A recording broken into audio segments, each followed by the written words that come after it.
Olá, bom dia, boa tarde ou boa noite a todos. Aqui quem vos fala é o narrador clássico. E no vídeo de hoje com base aí nos resultados da enquete que eu deixei aqui na aba comunidade do canal para vocês, né, pessoal? Perguntando aí qual o tema que vocês gostariam de ver no próximo vídeo. E da votação vocês escolheram aí os lobisomens alfa. Esse tema aí foi muito pedido na votação. E como eu faço tudo aqui na base do que vocês me pedem, o vídeo está chegando aqui para vocês. Mas antes de mais nada, peço a vocês que se inscrevam, deixem seu like, compartilhem esse vídeo aí com aquele seu amigo ou sua amiga que gosta do sobrenatural, do ocultismo, desse assunto também voltado aí à licantropia, né, dos lobisomens. Manda esse vídeo para ele aí que eu tenho certeza que ele vai gostar bastante, tá? Lembrando, pessoal, que a meta aqui do canal dos 1000 inscritos, ajude aqui o narrador para a gente conseguir chegar a cada vez em mais pessoas e levar o conhecimento do sobrenatural a todo mundo. Já vai se inscrevendo, deixando seu like, comenta aí o que é que você está achando, né? Para eu ter aqui uma ideia do que é que vocês estão querendo aí para os próximos vídeos. Mas enfim, sem mais enrolação, vamos para o vídeo. Lobisomens. O tema lobisomem ele é muito curioso, controverso e bastante exigido, né? É bastante pedido aqui nos vídeos do canal. Já fiz alguns vídeos a respeito aí desses seres, né, de como encontrar, como se tornar, se ritual funciona ou não. E sempre atiça a curiosidade de todo mundo que está chegando aqui no canal pela primeira vez e até mesmo dos inscritos que já são mais antigos. E uma curiosidade que sempre me perguntaram, né, baseada aí nos filmes, em RPG, até em outros canais, me perguntam sempre: narrador, existe o lobisomem alfa? Existe mesmo aí o líder da alcateia? Como é que funciona isso daí? Explica pra gente, narrador. Eu assisti Teen Wolf, vi lá que tem o alfa, o beta, o ômega. Vi aí outros canais que dizem que tem o lobisomem alfa que manda todos os outros lobisomens. Como é que funciona isso, narrador? Por favor, nos esclareça. E é com base nessa dúvida que esse vídeo está existindo, tá? Pessoal, antes de mais nada, para a gente chegar nessa questão de alfa, né, se realmente eles existem ou não, vamos entender como é que funciona a questão da transformação em lobisomem, tá? Recapitulando o vídeo que eu fiz aí alguns meses atrás sobre a questão da transformação, é sabido, certo? Para você que é inscrito aqui do canal, que maratona os vídeos, é sabido para você que lobisomens em si, eles não vivem em matilhas, em alcateias, como o pessoal fala por aí, tá? Na maioria das vezes, eles vivem solitariamente.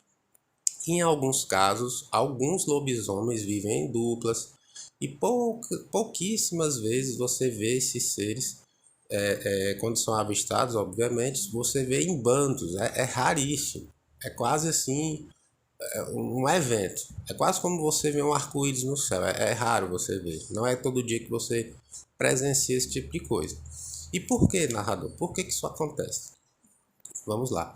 Primeiramente, pessoal, quando ocorre a transformação, lembrando que a transformação verdadeira em lobisomem, a licantropia real, ela acontece através da mordida, tá? Diferente do vampiro, no caso do vampirismo, que é necessário toda uma ritualística. O vampiro ele tem que lhe preparar, você tem que ser marcado, depois você recebe o sangue para aí sim acontecer a sua metamorfose. E no caso do vampiro, a mordida não interfere absolutamente nada. No caso do lobisomem, é totalmente o oposto, é totalmente o contrário. A única coisa que de fato transforma alguém, um ser humano, seja homem ou mulher, em lobisomem é a mordida de outro, tá?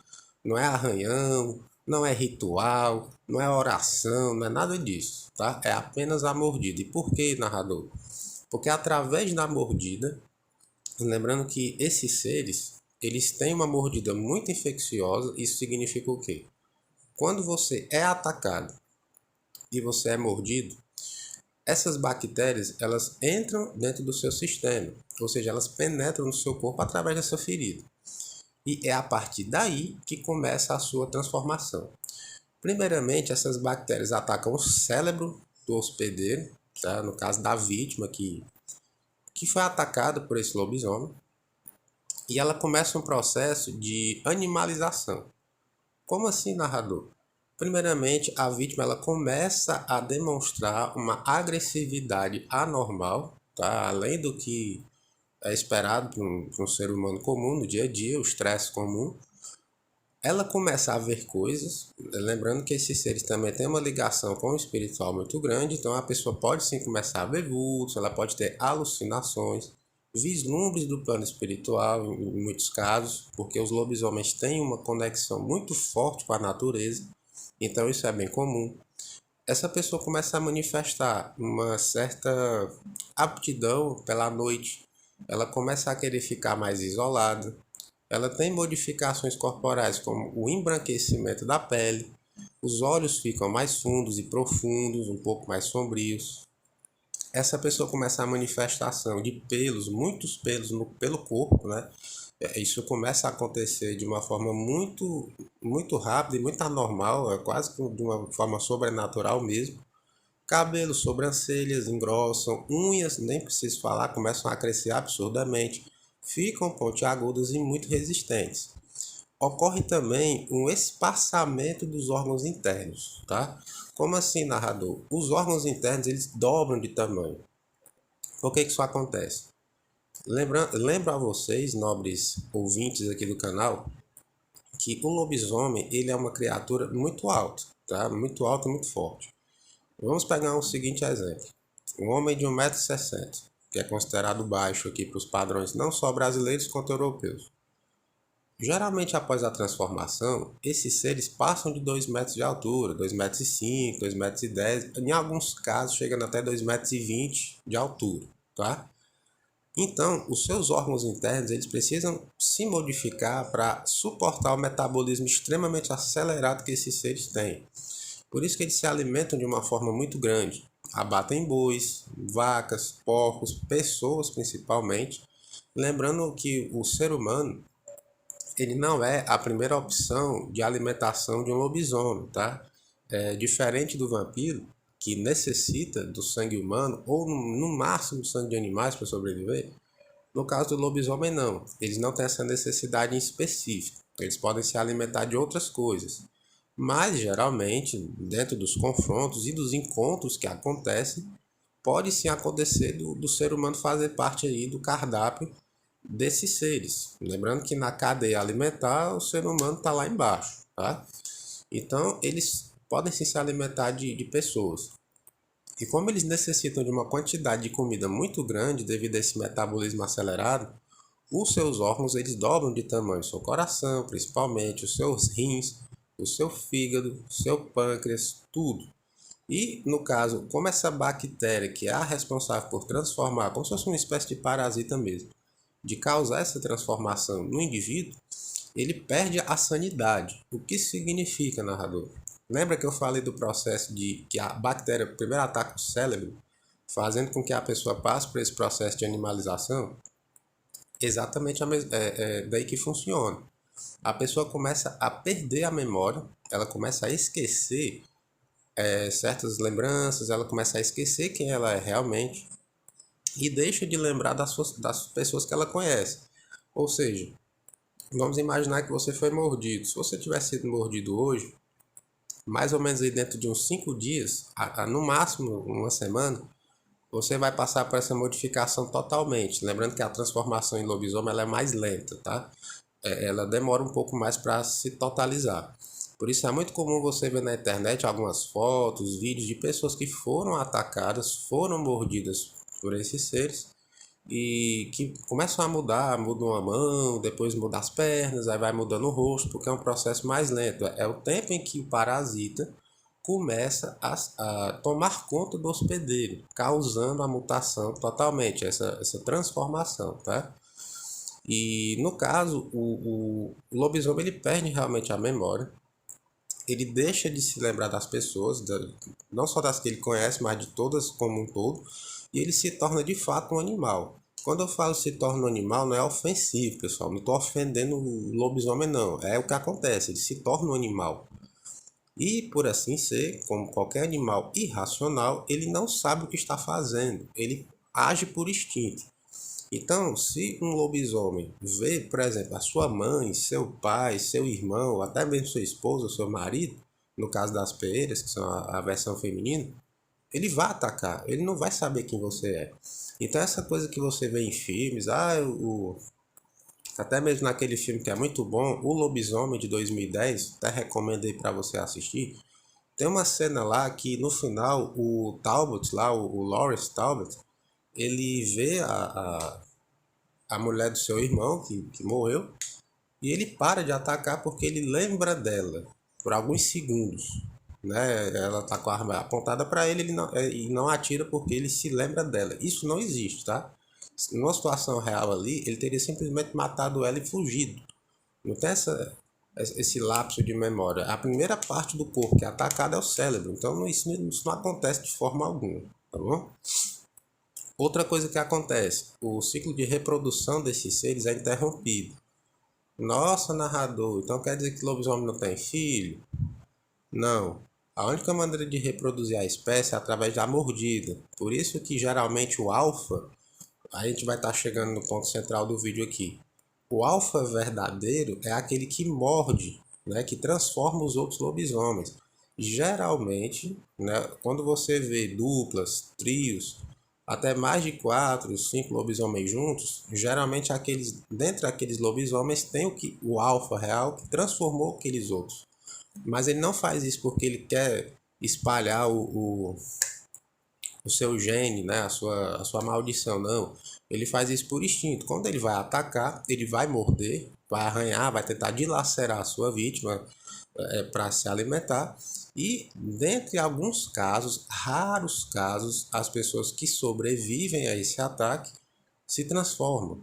Mas é muito raro você ver isso. Se fosse tão comum assim quanto muita gente pensa, mesmo o pessoal que quer criticar aqui o canal, chega aqui, os haters chegam aqui e dizem assim, narrador, você tá louco? Existe sim, existe o alfa, ômega e o beta, o ômega e o beta, eu já vi, meu amigo é. Pessoal, por favor, vamos ter bom senso. Você não conhece um lobisomem, principalmente você que é adolescente e está chegando aqui no canal.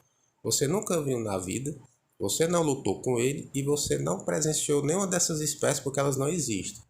Para exemplificar isso, alfa, ômega e beta são classificações hierárquicas de Tim Wolf, tá? Se você não acredita em mim, pesquise na internet, você vai ver que isso daqui é da série Tim Wolf, né? De adolescente ainda.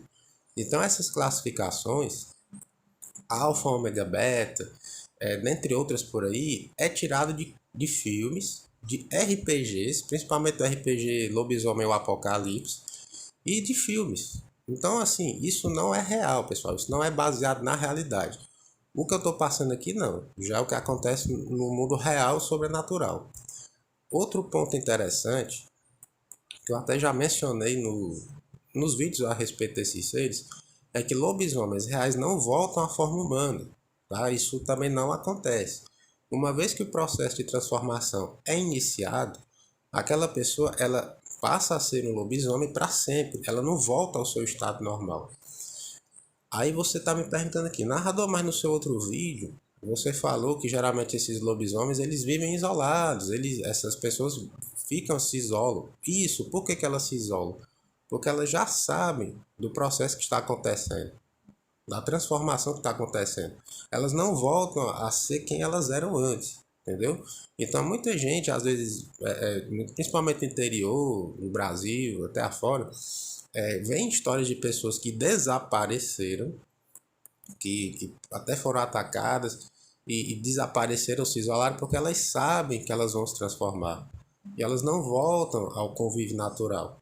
Então se você conhecer alguém aí, o seu vizinho, sei lá, sua prima, qualquer desconhecido por aí que tem um aspecto estranho, aquela pessoa que é mais isolada, não que isso seja uma regra, tá? Existem pessoas que gostam de ficar isoladas por uma questão de escolha, não quer dizer que essa pessoa é um lobisomem ou que é uma bruxa, nada a ver, mas geralmente é isso. Elas se isolam porque elas já estão passando por essa metamorfose e elas querem se isolar para que não aconteça mais problemas. Geralmente elas se afastam, principalmente para proteger família, para que as outras pessoas não façam perguntas e para não serem caçados, pessoal. Porque existem sim os caçadores desses seres. Como tem caçador de vampiros, de lobisomens, de anjos também, eles vão ser perseguidos. Principalmente depois da Idade das Trevas, né? Que teve essa. Meio que foi revelado para, na época, da existência desses seres e teve uma perseguição muito grande, não só de vampiros, lobisomens, bruxas, demônios, enfim, muita coisa aconteceu. Então, hoje em dia, né, no século XXI, esses seres vivem escondidos, isolados mesmo, tá? E você não vai ficar encontrando com eles assim de bate pronto, tá bom? Esse negócio do lobisomem voltar à forma humana, se transformar na lua cheia, eu já falei também em outros vídeos que isso é bobagem, tá? A lua não tem nada a ver com isso. A única coisa que acontece com relação à lua, de fato, no corpo dos lobisomens, não só dos lobisomens, mas todos os seres em geral, é que as marés influenciam, né? A lua influencia nas marés e a influência da lua interfere no comportamento dos seres na Terra. Então, geralmente, as pessoas ficam mais agressivas na lua cheia, né? Despertam seus instintos aí. Algumas ficam mais sexualmente ativas, outros ficam violentas, algumas aí ficam com o psicológico um pouco abalado. Os lobisomens é a mesma coisa. Geralmente, na lua cheia, eles são vistos com uma frequência maior. Mas, geralmente, na lua minguante ou na lua nova, é que eles aumentam as suas atividades de caça. Então, você vê lobisomens com uma frequência maior na lua cheia e eles caçam com a frequência mais agressiva, mais feroz, durante a lua minguante ou a lua nova, tá? Esse é o parâmetro que a gente tem com relação a esses seres. Esclarecendo, né, o tema central do vídeo, o lobisomem alfa, né, que tanto é difundido, nada mais é do que o lobisomem que é responsável pela transformação de outros. Ele morde outro lobisomem, outra pessoa, ela se transforma e ela vai segui-lo, ou seja, é uma relação instintiva. O lobisomem que é mordido, a pessoa que é mordida e se transforma, ela vai atrás, geralmente ela segue aquele que a mordeu, ela não ataca aquele que a mordeu, isso realmente acontece. Há uma relação mística aí, de que eles não podem atacar o seu criador. É muito parecido com o que acontece no vampirismo também, que o vampiro que é transformado, né, a pessoa que é transformada não pode matar o seu criador, o seu genitor. Isso também acontece com os lobisomens, eles não conseguem matar, é uma espécie de impedimento místico. E se por um acaso ele matasse, né, se fosse morto, ele seria morto também, porque isso é contra as regras, você não pode matar outro semelhante dentro da sociedade vampírica. E no caso dos lobisomens, se ele atacar o seu genitor, provavelmente ele vai ser morto pelos outros que vão tentar proteger esse alfa de qualquer jeito, tá? Isso também tem muito a ver com a questão da transformação deles e do misticismo envolvido na espécie. E lembrando que na transformação, além do aumento dos órgãos internos, eles dobram de tamanho, a ossatura aumenta, não é à toa que eles ficam mais altos, há uma quebra dos ossos, sim, das pernas, das costelas, um afastamento, um aumento de crânio. Então, essa transformação é extremamente dolorosa, por isso que você escuta aqueles grunhidos, gritos e uivos, né? Aquilo ali é de agonia, pela dor da transformação, realmente aquilo mexe muito com o psicológico. Há uma instabilidade no sistema nervoso central, uma extensão também, por isso que os pelos crescem pelo corpo todo. As orelhas se modificam, lembrando que geralmente as orelhas dos lobisomens não são nem de um pastor alemão para cima, elas são para baixo, né? Elas são baixas e grandes. Em alguns casos ficam tão grandes que podem bater uma na outra, então você pode escutar até uma pancada, né, quando ele se movimenta, mas é por causa das orelhas. E uma característica muito forte é o mau cheiro. Lobisomens têm um mau cheiro, um odor muito forte, misturado aí de cachorro molhado com fezes, porque eles gostam, né? Alguns têm esse costume de, quando eles estão transformados, eles gostam de ir em chiqueiros, principalmente quando vão atacar os animais, porcos, vacas, então eles ficam com esse fedor muito grande mesmo. É característico isso. E eles são muito vistos na quaresma. São, devido aí à questão sobrenatural envolvida também na espécie, tá? Então, se você vê um lobisomem na quaresma, se você se deparar com esses seres, a primeira coisa, não vá querer lutar, isso é burrice, você não vai conseguir. E a única maneira de matá-los é decapitando ou acertando o coração com o átomo de Licon, que é uma arma que eu já falei aqui no canal, já ensinei como fazer, já ensinei como consagrar, ou com fogo, tá? Você também consegue a matar com fogo. E com símbolos Anasazi, que eu também já falei aqui no canal, no vídeo dos mendigos também, que afasta lobisomens, tá bom? Enfim, pessoal, essa seria a história do alfa, né? Seria aí como é que o alfa se cria e as suas características. Lembrando que esse vídeo pode decepcionar algumas pessoas que estavam esperando que eu fosse falar de hierarquia de alfa, coisa que isso não existe, é coisa de filme. E esse canal é baseado em trazer fatos, não teorias, tá? Enfim, se você gostou desse vídeo, se inscreve no canal, deixa o seu like, comenta aqui o que é que você achou. Se inscreve se não é inscrito e dá essa força aí pro canal pra gente chegar nos 1000 inscritos, tá bom? Assiste até o final e é com essas palavras românticas que eu vou deixando vocês agora e até breve, meus pequenos.